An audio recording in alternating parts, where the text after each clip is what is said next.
मया तदमिदं सर्वं जगदव्यक्तमूर्तिना मत्स्थानि सर्वभूतानि न चाहं तेष्वस्थितः।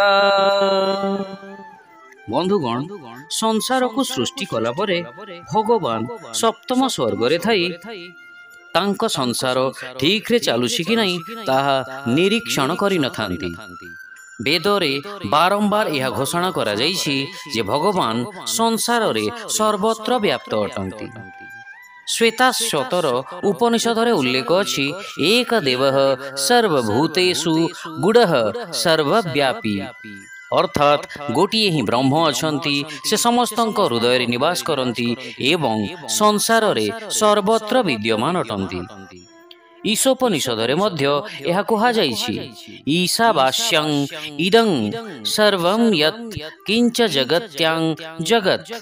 अर्थात भगवान संसार रे सर्वत्र अछंती एवं पुरुष सूक्तम रे मध्य यह उल्लेख अछि पुरुषैवेदं सर्वं यद् भूतं यच्च भाव्यम।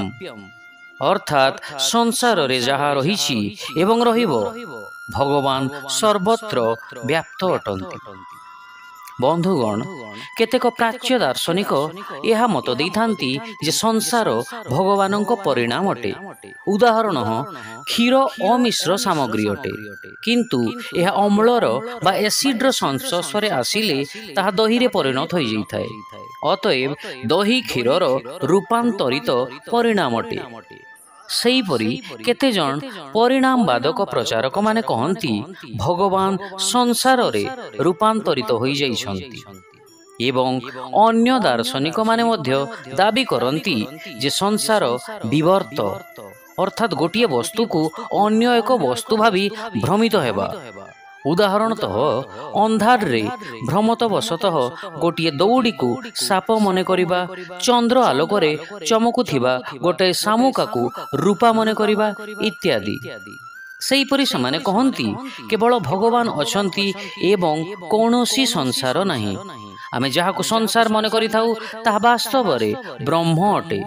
किंतु श्लोक संख्या 7.4 एवं 7.5 रे कहा जाइछि एई संसार परिणाम बा विवर्त नुहे, यह भगवानंकर माया शक्ति द्वारा सृष्टि होइछि। जीव मध्य भगवानंकर शक्ति अटे, किंतु जीव उन्नत शक्ति अटे जहाको जीव शक्ति कहा जाए। अतएव एई संसार एवं एथिरे थिबा समस्त जीव भगवानंकर शक्ति अटंती एवं तांकर स्वरूप अंतर्गत अटंती। जेपरि समुद्ररु अनेक तरंग उठी थाए एवं सेई तरंग समुद्रर अंश अटंती, किंतु समुद्र एई तरंगर समष्टि ठारू बहुत अधिक अटे।